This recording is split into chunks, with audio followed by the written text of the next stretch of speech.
For many UFO buffs, sightings are not a contemporary phenomenon. According to them, there's undeniable proof throughout the world that we were visited long ago by beings from outer space. These visitors supposedly left permanent traces of their passage here on Earth. Were our ancestors gods actually astronauts from another planet?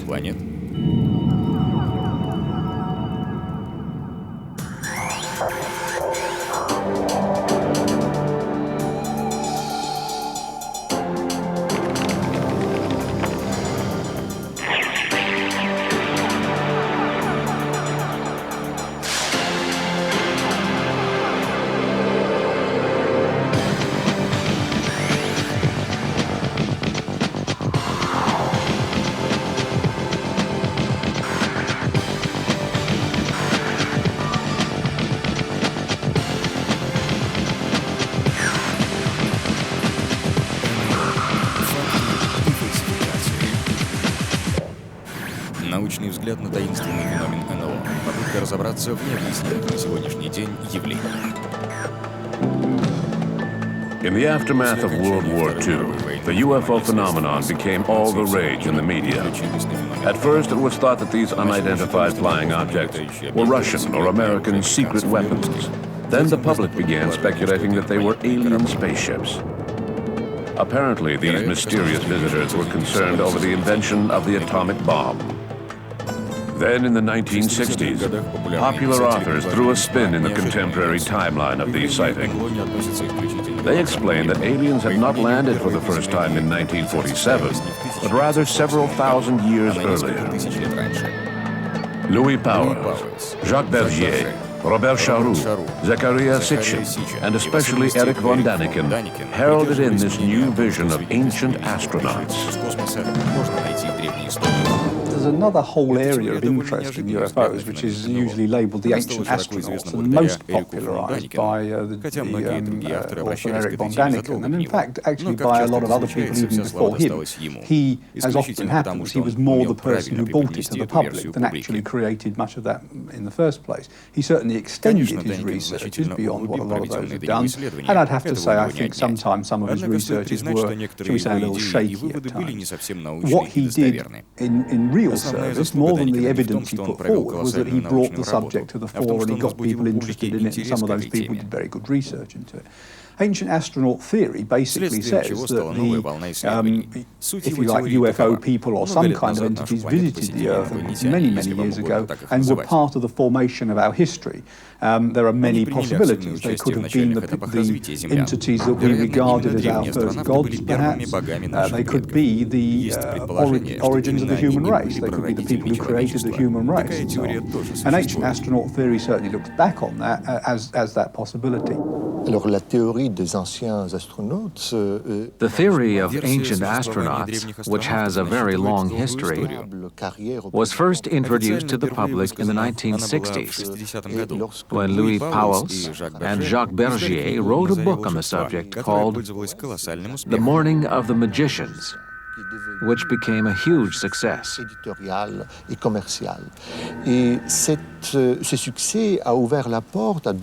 Its success paved the way for other authors who had been thinking along the same lines. And soon, other books began appearing on the market. In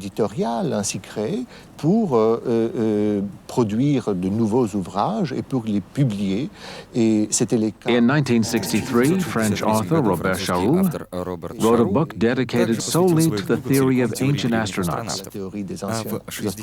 And then, in 1968, Swiss author Erich von Däniken wrote Chariots of the Gods, which became a huge international success. Un grand succès commercial avec son livre traduit en français sous le titre La présence des extraterrestres en 1968. À la fin des années 60, in the late 1960s, Swiss author Erich von Däniken wrote a bestseller called Chariots of the Gods, which explained how aliens had visited Earth in ancient times and had crafted dozens of famous archaeological relics. His theory soon spread throughout the world. Well, perhaps a bit less in France, where the same ideas had already been introduced by Robert Charroux. Lorsque Charroux publie son premier livre, When Charroux published his first book on ancient astronauts in 1963, there was a major difference between it and the book written by Pauwels and Bergier, which had first introduced the idea that perhaps aliens had visited ancient Earth and had created the human race and civilization. Et ont contribué à créer l'espèce humaine et la civilisation humaine. Charroux took the same theory and provided so-called facts to back it up, such as archaeological monuments and extracts from holy scriptures of different religions. Et des textes, des livres sacrés, des diverses religions, et son ouvrage très volumineux. His thick book was filled with what he considered to be valid proof of this theory. Von Daniken took the same approach. He wanted to show that the human race had been created by extraterrestrial beings. His book was filled with facts designed to prove this. De preuves factuelles. Son succès, son livre est un succès beaucoup plus grand que celui de Charroux. It was much more of a success than Charroux's because Daniken was able to express himself in very simple terms. Robert Charroux, qui vient Whereas Robert Charroux came from a more occult, esoteric background and tended to use a language level that most people could not understand, filled with allusions that were difficult to decipher, unless you came from the same background as he did. Qui sont imprégnés comme lui de cette tradition, de cette culture ésotérique. Von Daniken, on the other hand, used a clear and concise language that the average person could understand. Et on les comprend. But was there any basis to the questions raised by these authors? According to them, the Great Pyramid of Cheops, found on Egypt's Giza Plateau, a true architectural feat, could not have been built without extraterrestrial intervention. Fact or fantasy? Alors, si on pose la question de savoir... If we want to determine whether the Egyptians really built the pyramids themselves, or whether they had outside help from extraterrestrials, because they were simply too huge and too complex for the time, then I think we need to look at known scientific data. We shouldn't stray from known facts and propose wild theories.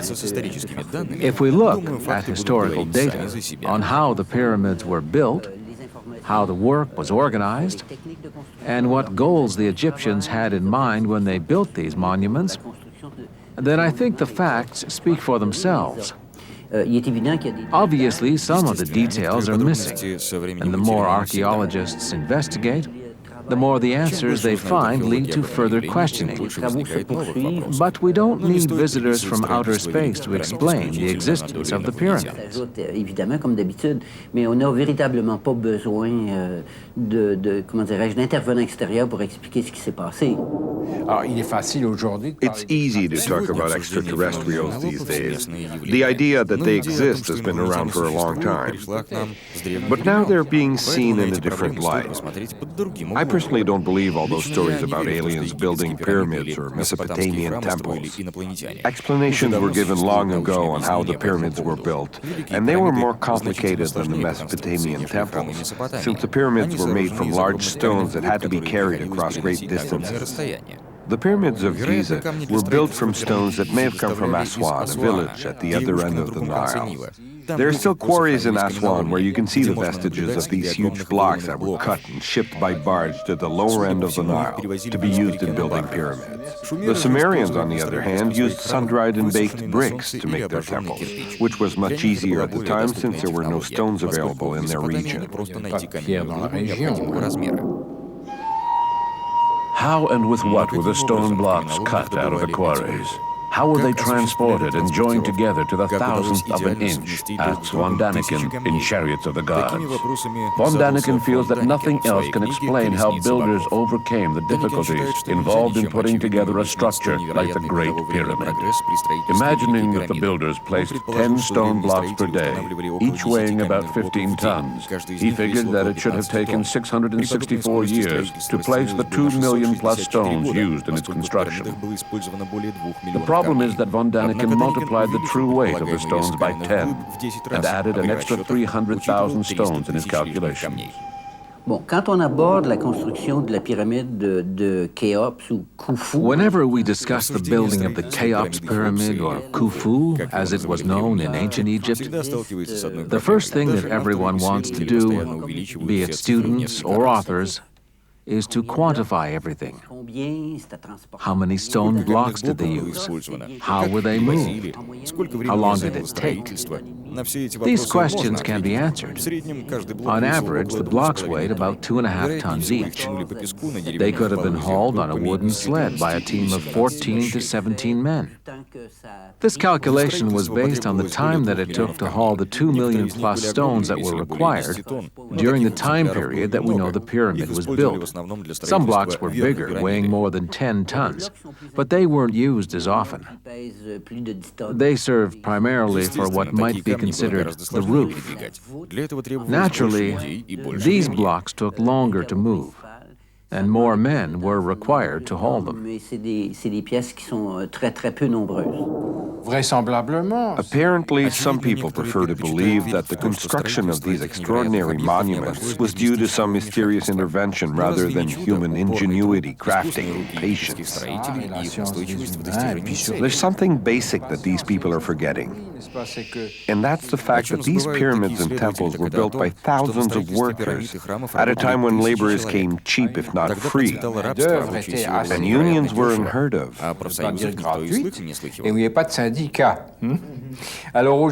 These days, it's hard to believe that such a huge project could have been designed and built by humans. The pyramids could never be reproduced. They're one of the 7 wonders of the world. Denying the human aspect of this project merely shows a blatant lack of interest in what archaeology or history might be trying to tell us.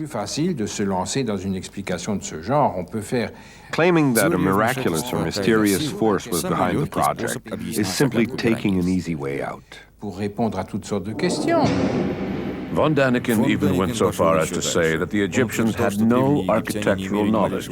He wrote, "If we meekly accept the neat package of knowledge that the Egyptologists serve to us, ancient Egypt appears suddenly and without transition with a fantastic, ready-made civilization." Von Daniken was not the only one who believed in the concept of an instant civilization. Practically all proponents of the ancient astronaut theory imagined that a super-civilization sprang out of nowhere. Another example of an instant civilization was the Sumerians, who built their empire in Mesopotamia around the same time that ancient Egypt existed. If this concept of an instant civilization seems a bit radical to you, perhaps you'll take comfort in knowing that it has not received much support from the scientific community. Professor Daniel Pourchaud, now retired, was a specialist in Mesopotamian archaeology. Il faut remonter à peu près au 5e millénaire. We have to go back to the 5th millennium BC to find the first traces of a culture in Sumer, which is now part of southern Iraq, not far from the Persian Gulf, and in Egypt. The 2 largest cultures of the time appeared in this region around 5000 BC. We can refer to them as cultures, since archaeological expeditions have found vestiges of a society dating from that time period in terms of architecture, buildings, and common everyday items. For example, the oldest artifacts found were painted ceramic plates dating from the 5th millennium BC. After that, archaeologists found statues of all sizes. These cultures developed gradually. We have artifacts from Sumer and Egypt that predate the time when these societies began to record their history, which was around 3200 BC. En Sumer, et puis en Égypte à peu près à la même époque. Whereas von Daniken remained vague about the origin of these ancient visitors from outer space, Zechariah Sitchin was quite specific. A major archaeology buff, Sitchin wrote an entire series of books about the history of the human race as it relates to aliens in the Earth Chronicles. According to him, ancient visitors came from either Marduk or Nibiru, a planet beyond Pluto with an eccentric orbit that brought it close to Earth every 3,600 years. During one of its passages near Earth, the inhabitants of this planet, the Anunnaki, made contact with the primitive ancestors of the Sumerians. Sitchin also speaks of Sumer as an instant civilization. Their shrine was supposedly nothing more than a site for idolizing these visitors from outer space. Research into Mesopotamia shows that Sumerians were merely descendants of nomad tribes, making them 100% human. They came from Asia and Iran and settled in an area that is now southern Iraq.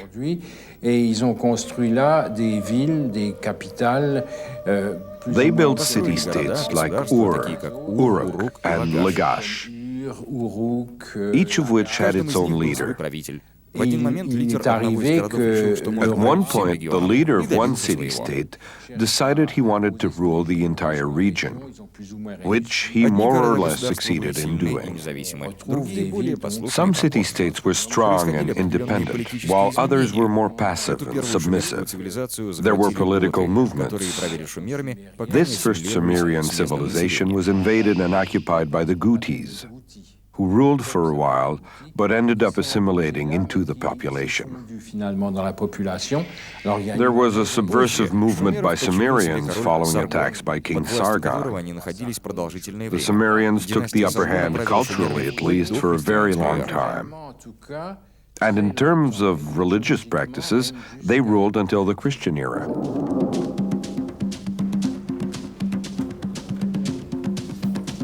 The Sumerian gods were not created out of thin air. They emerged over time as the individual city-states merged into one civilization.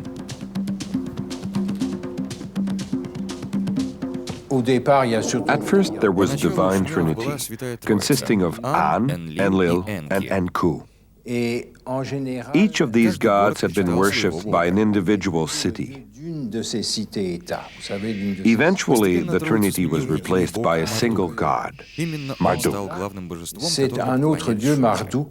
The other gods still existed, but Marduk became the main god who was worshipped. The other three gods were generally associated with specific sites or legends. Sumerians were similar to Egyptians in the sense that they worshipped several gods at once.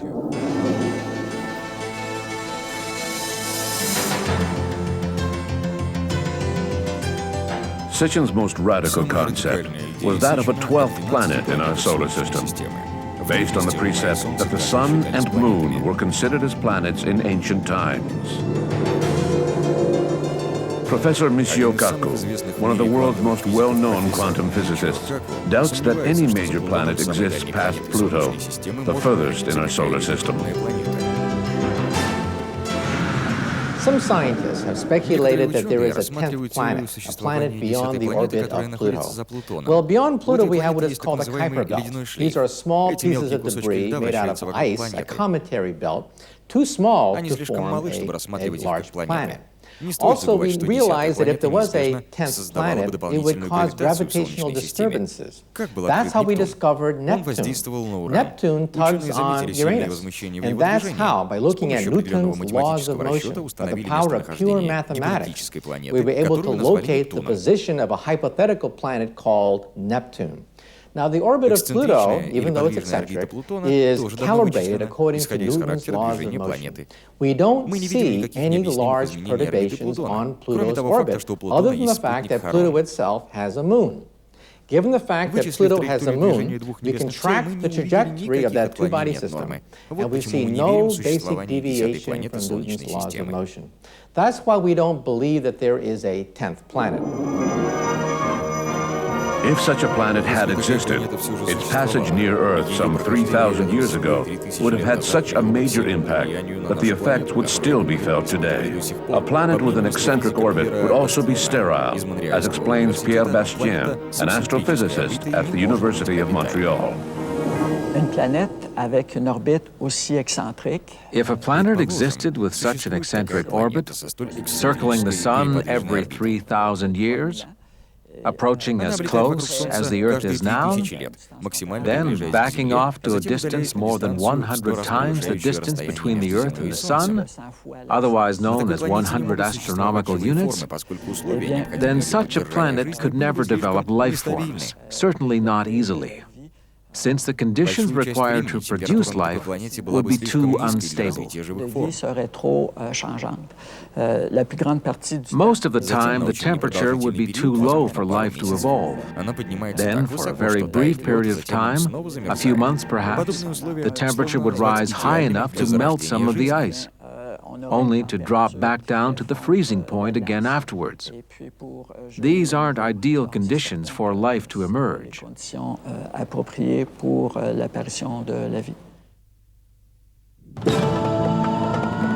Despite the strong criticism of Sitchin and von Daniken's speculations, the idea that extraterrestrials rank up amongst the gods was not dismissed by everyone as a mere flight of fancy. Jean Cazot has written several books about UFOs. He feels that the ancient astronaut theory is the only explanation for mysteries found in major religious works, such as the Bible or the Mahabharata. The theory of ancient astronauts is fantastic. According to the theory, visitors were here before we were, and perhaps we are the visitors.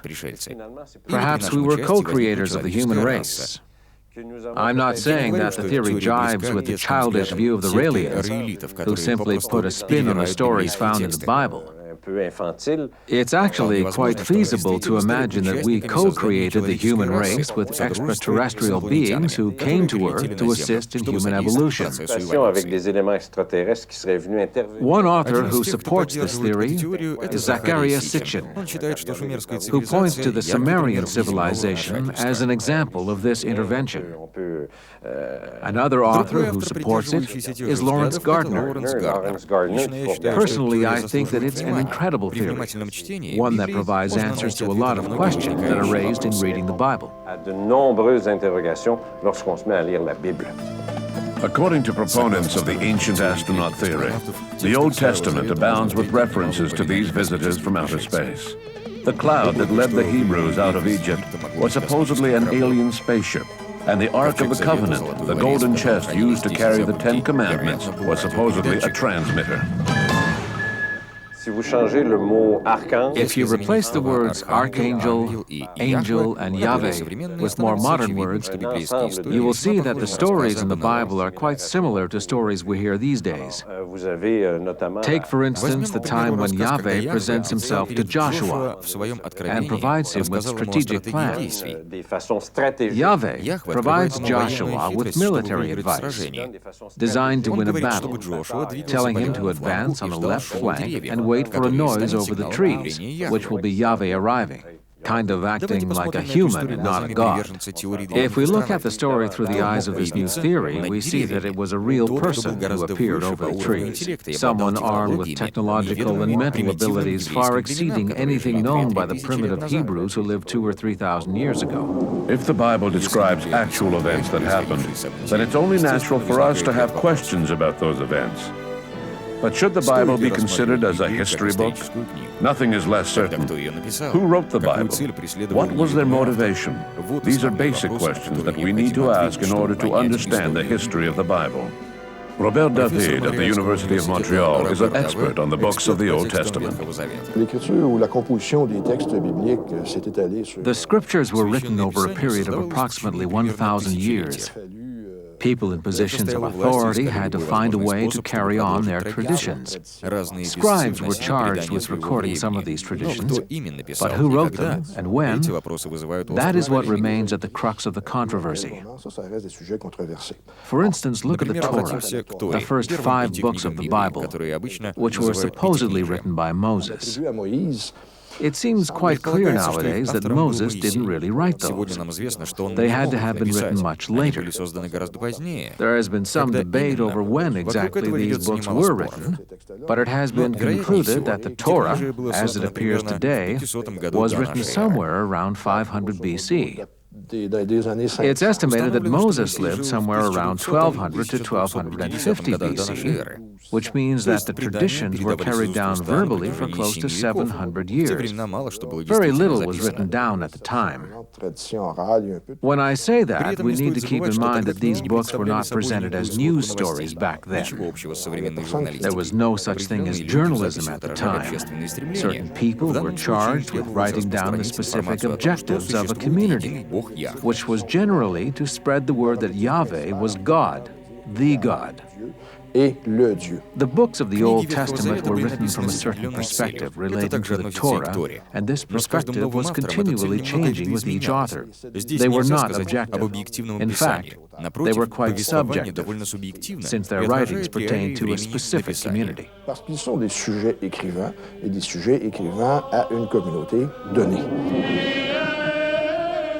Objectivity aside, the Old Testament contains passages which raise valid questions. For instance, in the first few verses of Genesis in the Hebrew Bible, God is referred to as Elohim, a plural noun that can be translated as gods. This ambiguity has inspired many supporters of the ancient astronaut theory. In the Hebrew Scriptures, several different words are used to express the concept of God.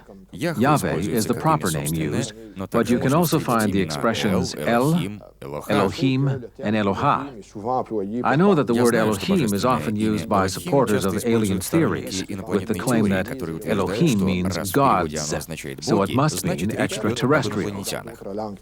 The word El is used for God in other languages as well.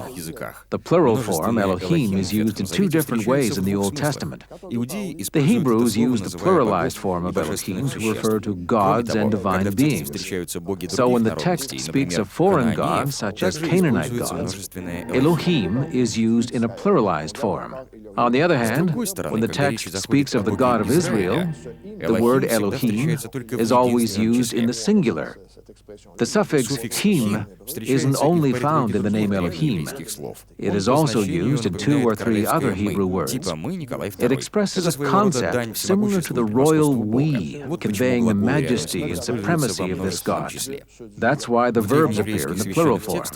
The Hebrew Scriptures are very clear. When the word Elohim is used, the verb form is always in the singular when the passage refers to the national God.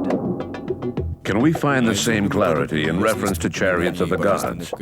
To quote Ezekiel chapter 1, in the 30th year, in the 4th month, in the 5th day of the month, as I was among the captives by the river of Chebar, that the heavens were opened, and I saw visions of God.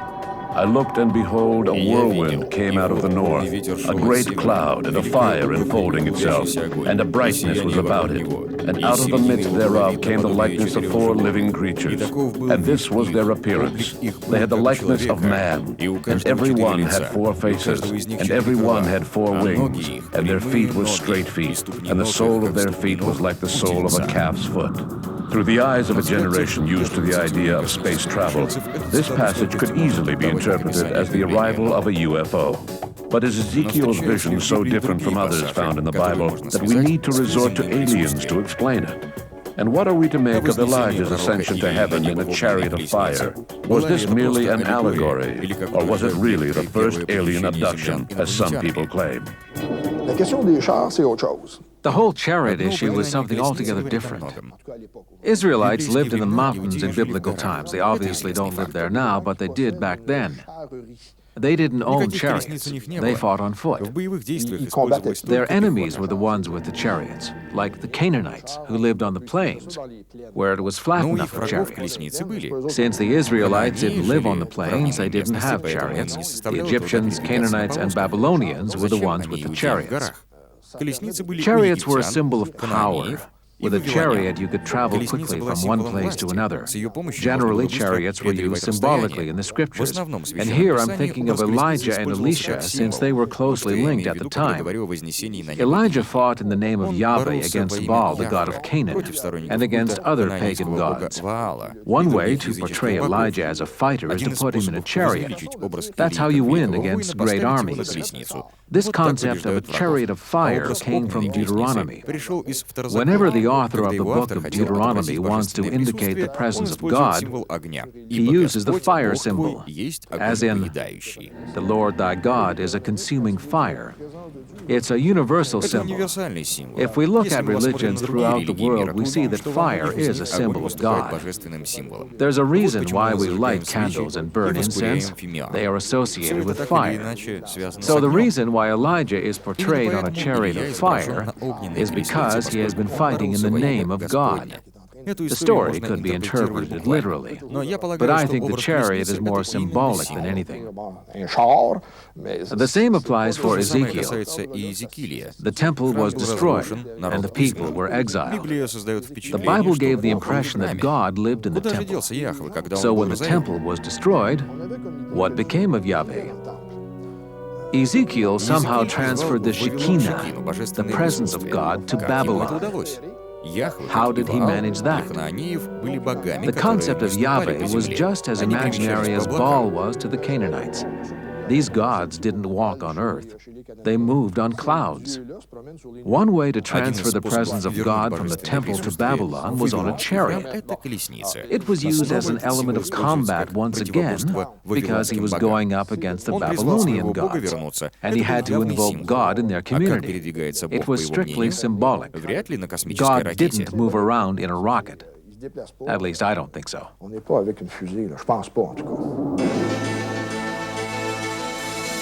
Despite these explanations, the Bible continues to fascinate mystery lovers. Each new book written about ancient astronauts inevitably contains countless references to the Old Testament. This fascination with the Bible is understandable. Je pense que la Bible comme œuvre.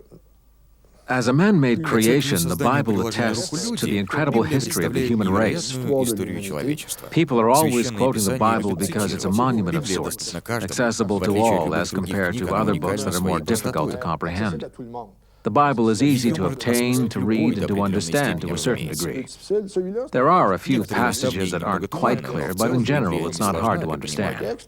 Quoting the Bible means going back to the foundations of human history, looking up the fundamentals in a founding document. I think that there's something to be said for the use of biblical references. This is true for those seeking aliens in the Bible, but it's also true for devout believers who are seeking elements to reflect on. If we were to examine the Quran or any other major religious works, we would find plenty of material open to interpretation. When you start from a certain point of view, you can find pretty much whatever you want to support your view if you look in literature throughout the world. I feel that it's important that the Bible is a monumental work that everyone is familiar with and that can be easily consulted. The problem lies in what people do with the information that they find. That will always be the case. People will always run into problems if they try to take every story literally, because some things just could not have actually happened. I'm curious as to why people in search of aliens don't go hunting at the bottom of the sea as well, since sea monsters allegedly exist too. Does the Loch Ness Monster exist? It's something to think about. There is an imaginary side to the scriptures which prevents us from taking them literally under certain circumstances. Just because a serpent spoke to Eve in the Garden of Eden doesn't mean that people go around looking for a talking snake. By the same token, why do some people go looking for rockets and Loch Ness monsters in the Bible? Because they are taking it literally. There are traps in taking that approach, since the Bible is filled with codes that represent that time period, and it's up to us to study the Bible and find the symbolic meaning behind the scriptures. We imprint certain codes in our modern material as well. I only hope that 3,000 years from now, when they read our material, they won't make the same mistakes that we are making with these 3,000-year-old scriptures. Otherwise, who knows what strange things might be taking place 3,000 years from now.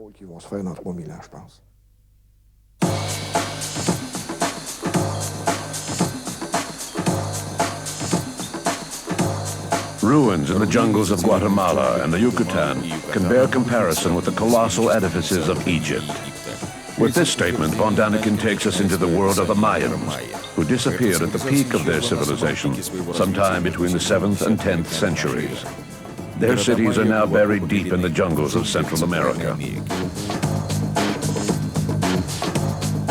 Once again, von Daniken implies that the architects of this culture were bestowed with knowledge from extraterrestrial beings. In reality, the Mayans did not have very advanced knowledge.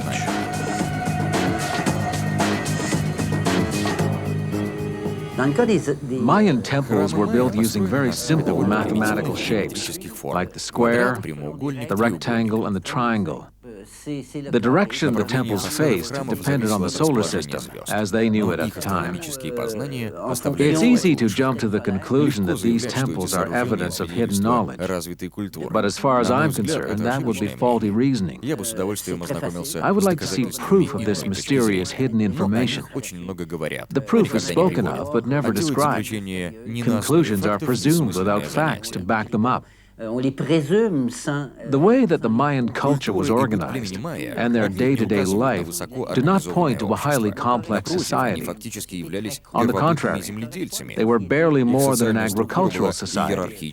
They had a tiered social structure, very centralized, with a religious base spread throughout small villages. Compared to other ancient civilizations like the Chinese, Mesopotamians, or Egyptians, the Mayan temples are not very impressive. They're big, that's true, but from a technological standpoint, they're not very impressive. In 1949, archaeologist Alberto Rose-Willier discovered an entrance to the Temple of Inscriptions in Palenque in the Chiapas jungle.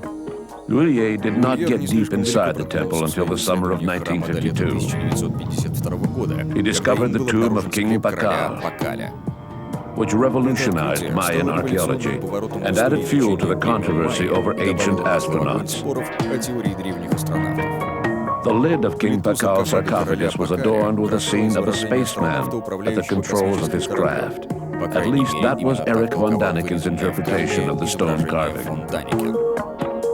In von Daniken's vivid imagination, ornaments such as a quetzal, a feathered serpent, and the god Chakmul became a laser gun, landing gear, and the helm of a spacecraft. Archaeologists didn't see anything more than King Pakal on horseback ascending to heaven on a blade of wheat. Regardless of what von Daniken's supporters may say, he didn't simply interpret history. He rewrote it completely. La facilité, puis en même temps, comment dirais-je, le manque d'intégrité. The ease and total lack of integrity with which he made that claim was incredible.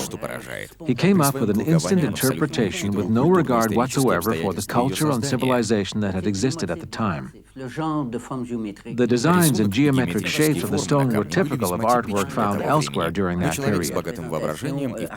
With an active imagination, these designs could be perceived as anything. In the 18th century, they might have appeared as a galley, whereas during the rule of the pharaohs, they might have appeared as symbols representing Horus or Satan. So you see, this scene could be interpreted in whatever manner the viewer wishes, but it's a different matter altogether to jump to conclusions and totally disregard all other information known about this culture. He tried to make a case where there was none. I could just as easily make up something about a subject that interests me. Around 900 AD, the Mayans deserted their large cities in Yucatan and the Chiapas jungle and headed south, leaving behind the temples and pyramids. Von Daniken claimed that this mass exodus was the result of unfulfilled contact with aliens. The gods from outer space had missed an important rendezvous. Did the author really think that the Mayans' behavior was unique? Comme les humains, just as humans must eventually die, so too civilizations must eventually come to an end. The disappearance of the Mayans is not unique in the annals of history.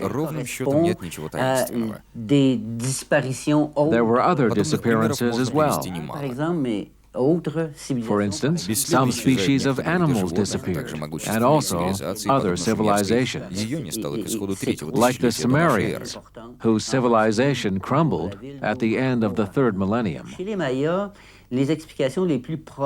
As for the Mayans, given their geographical location and the information we can deduce about their civilization, it seems most likely that their culture crumbled after a series of poor crops, drought, and unstable weather conditions. We tend to think that civilizations go on forever, and if they end, it's because of an external force. As a civilization crumbles, we may see economic problems, social upheaval, and desertion of villages. Sometime around the year 1300 BC, the cities of Canaan were also abandoned, following a major economic crisis. Canaanites went back to a nomadic and semi-nomadic way of life. So, the abandoned Mayan villages were not unique. To supporters of the ancient astronaut theory, nothing proves their case more than the Nazca lines in Peru. It is estimated that these huge figures were drawn by Nazca Indians between 500 and 1000 AD. The drawings are so large that they were not discovered until the 20th century, when pilots flew over the Nazca Plain. The fact that they can only be seen completely from above has led some authors to speculate as to why they were drawn.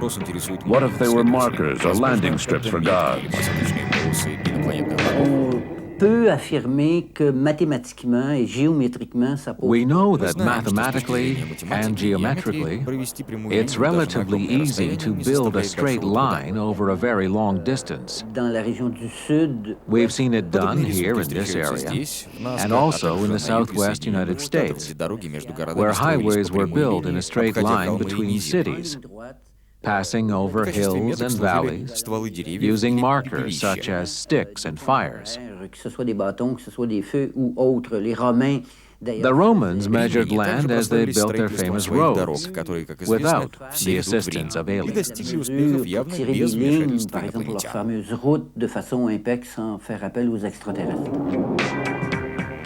Even though archaeologists have now solved most of the mysteries raised by Erich von Daniken and those who followed in his footsteps, it would be foolish to think that scientists have all of the answers. History has quite a few gray areas that lend themselves to speculation and interpretation.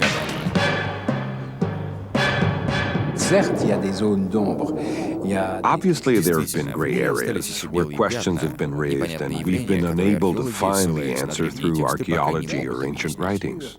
There are still some gaps in our history. But over time, these are being filled in as we make new discoveries and come across ancient documents that have not been previously studied. As they are studied, they address questions that had previously gone unanswered. But we don't need to call in visitors from another world to fill in the blanks. There's no problem here on Earth that requires the intervention of outside forces. At least I haven't seen any up until now. And I'm very open-minded. I would be very happy to learn that we have made initial contact with an alien civilization. I think that would be fantastic.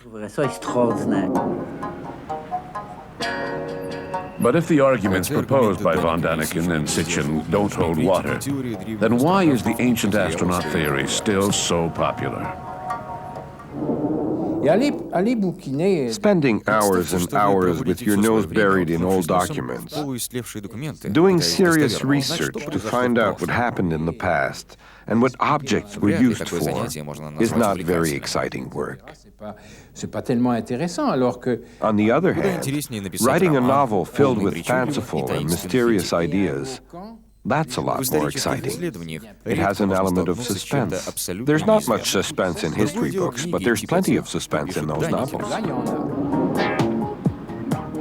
Oddly enough, and in spite of weak arguments to support the ancient astronaut theory, the prospect of a past contact with aliens has led generations of readers to become interested in ancient civilizations.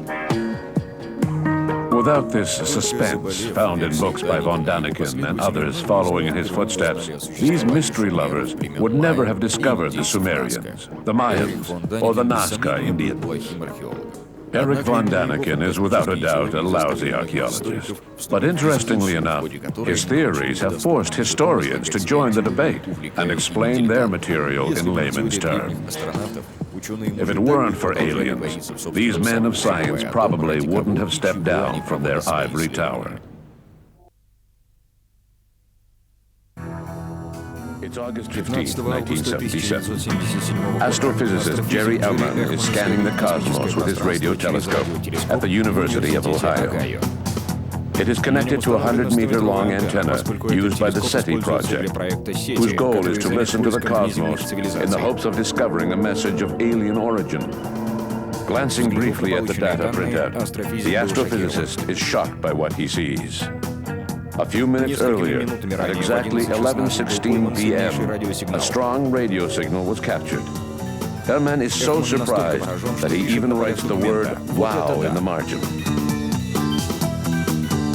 Did this signal really come from somewhere else? And if it did, from where?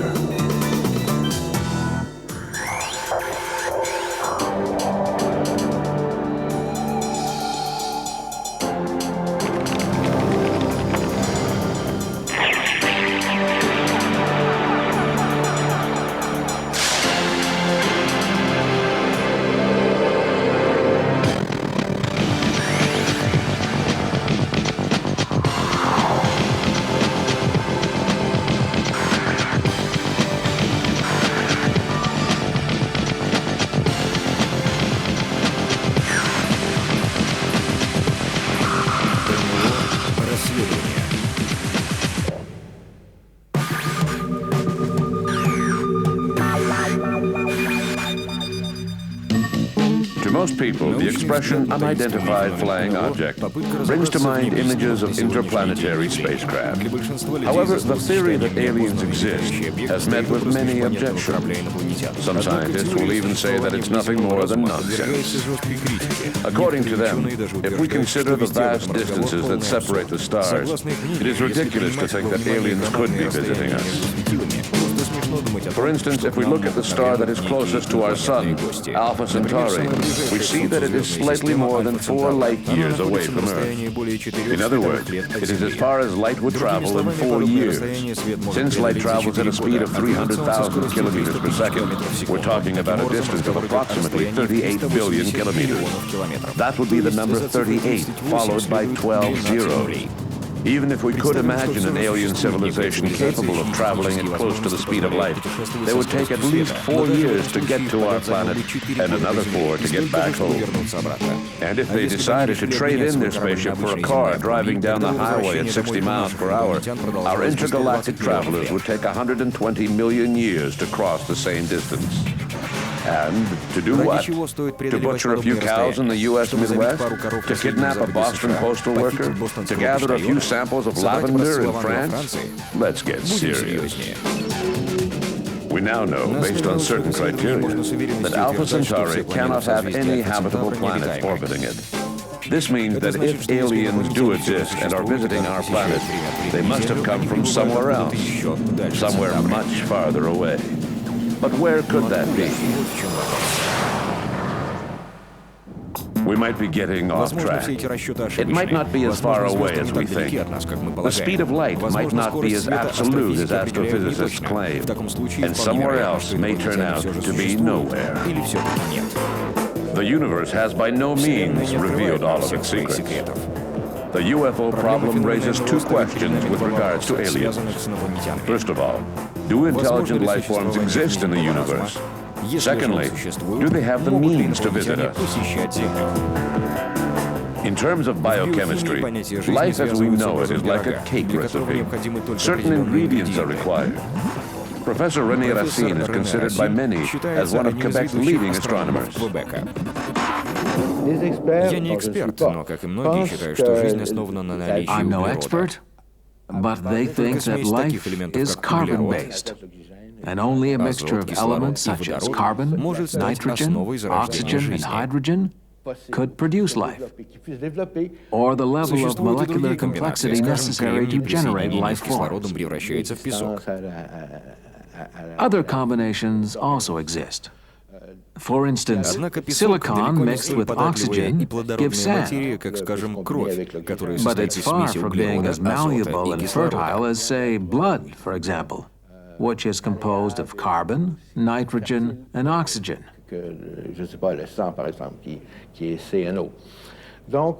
Carbon, nitrogen, oxygen, and hydrogen exist everywhere in the universe. So all we need is the right conditions for these elements to combine, then increase in complexity and evolve into a life form.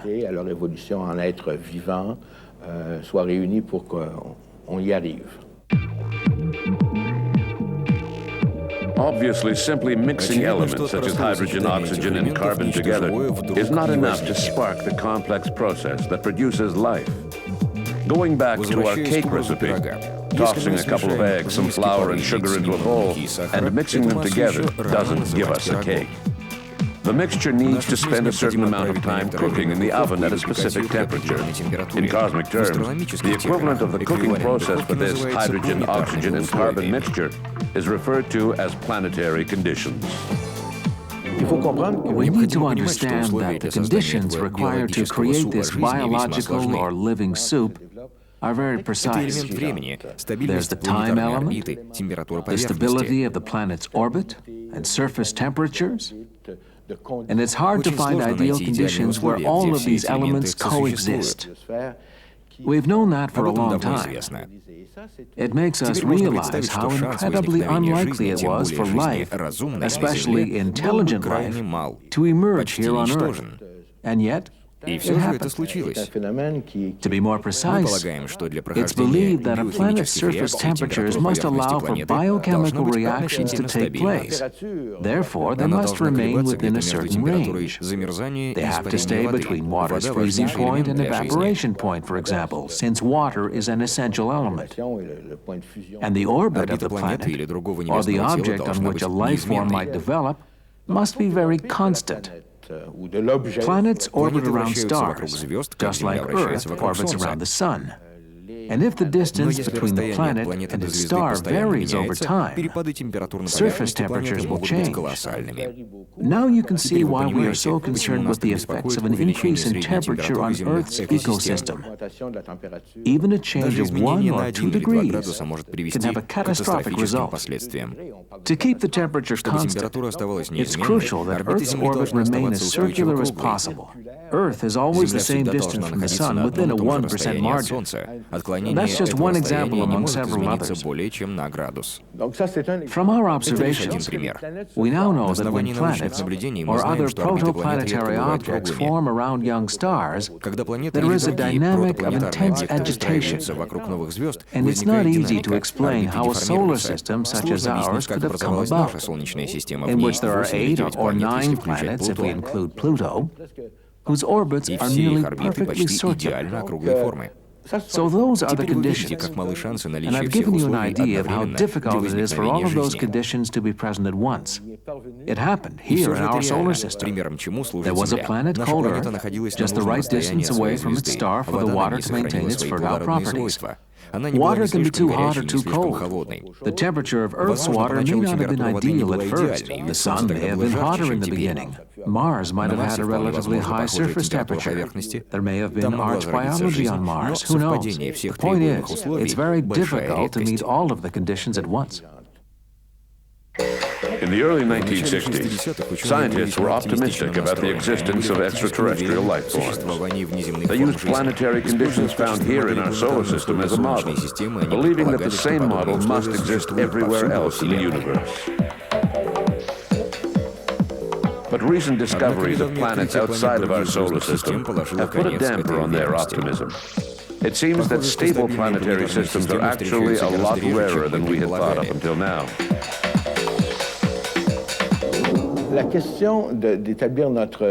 Establishing our level of knowledge or confidence is a question of statistics. In the 1960s and 70s, Frank Drake came up with a relatively simple mathematical equation that included the probabilities of each factor required for life to emerge. What is the probability that a star will have planets? What is the probability that these planets will have a stable orbit? What is the probability that the planet will be far enough away from the star? If we want to calculate the probability of communicating with extraterrestrial life forms, what is the lifespan of a civilization capable of communication? I recall at the time, we would multiply all of these factors by the number of stars in the galaxy, and the answer would be a few units. There would only be a few habitable planets where life could develop in our galaxy, the Milky Way. But back then, we were going on the supposition that all stars have planets, and now we know that's not true. There has been a lot of talk about discoveries of planets outside of our solar system. But we have to remember that the 80 or so planets that have been discovered so far were among 3,000 stars that were examined. This shows that it's not 100% certain that a star will have a planet. In reality, the probability is more like 2 or 3%.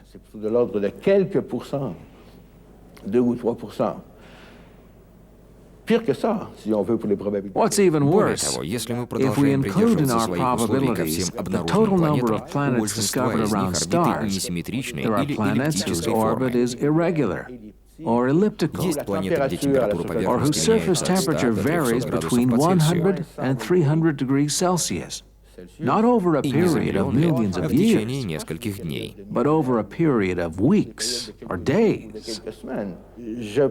I would say that recently, over the past 5 years or so, the consensus has been that the creation of life as it occurred here on Earth happens very rarely elsewhere.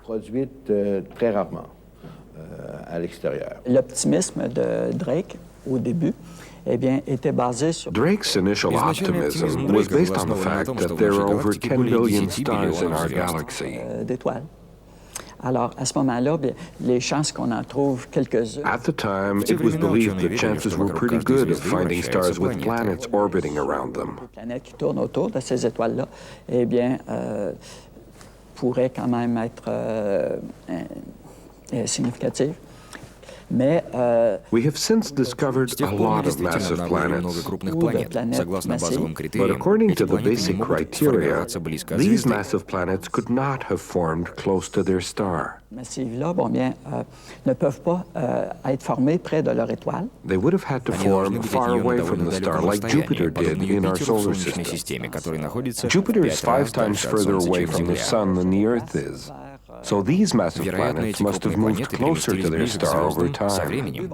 At first we wondered how that could happen, but after much study we realized that it was relatively easy for a planet as big as Jupiter to evolve and then migrate from the position where it was formed to a new position closer to the star. Which makes us wonder, if this is possible, then why is Earth still in the same place where it is now? If Jupiter had moved closer to its star, like the other massive planet that we observed, then Earth wouldn't be here anymore. Now we're asking ourselves the question, why are we still here? On pose plutôt la question inverse. Pourquoi est-ce que nous sommes ici? Et puis il semble que Jupiter serait un cas. It seems that Jupiter is different from a lot of the planets that we discovered outside of our solar system. Beaucoup des autres planètes extrasolaires. The good news is that once all of the conditions have been met, it's easy for life to spring forth. In 1953, Stanley Miller, a young biochemistry student, took a sphere and filled it with the gases that were present on Earth a billion years ago. He then bombarded the sphere with strong electrical charges, recreating Earth's original climatic conditions.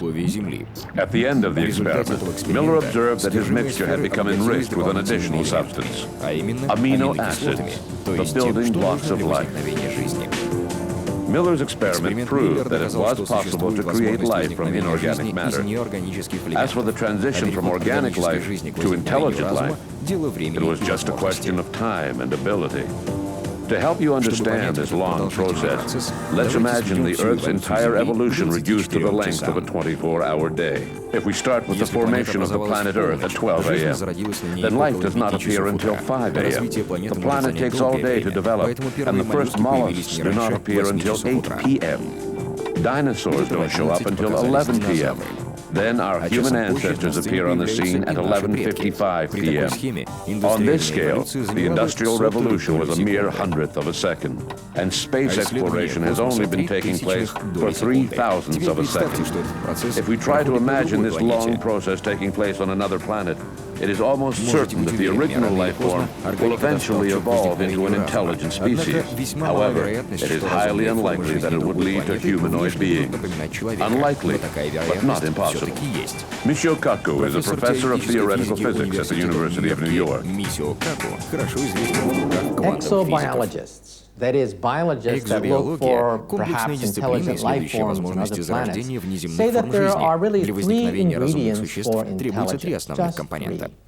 First is the ability to have some kind of language, culture, to be able to hand down communication from generation to generation. Second is a hand of some sort, a way to grab a tentacle, perhaps a claw, fingers, to manipulate the environment. And the third, eyeballs of some sort, some way to sense the environment. But that's it.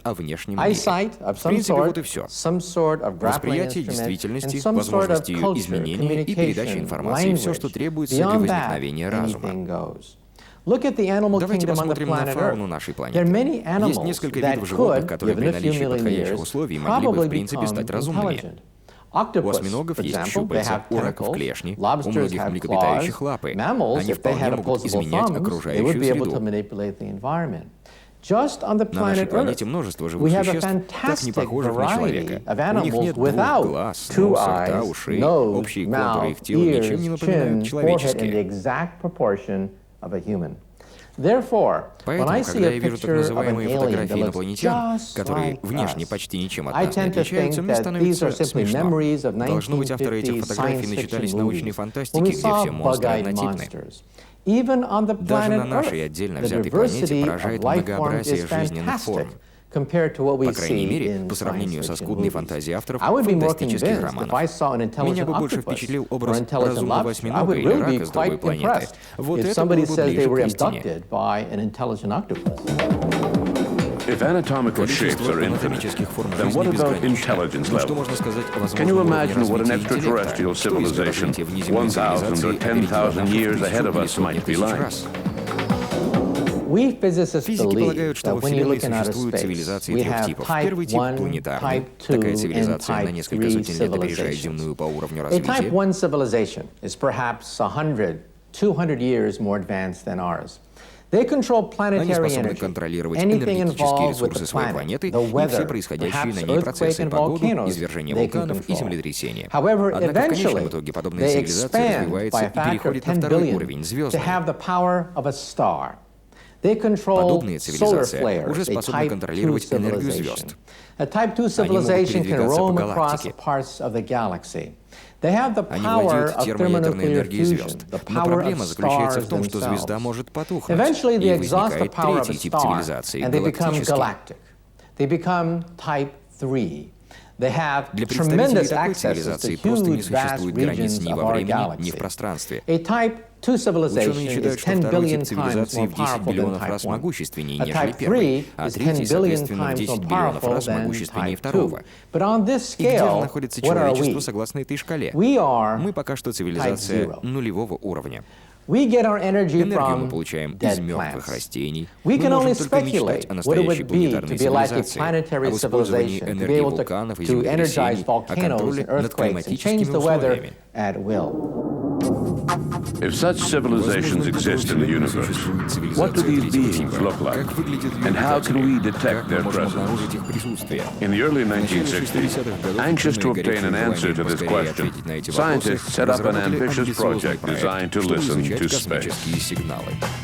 It was called Project City, Search for Extraterrestrial Intelligence. The idea was to use radio telescopes to listen in on the interstellar void, in the hopes of picking up a radio signal of alien origin.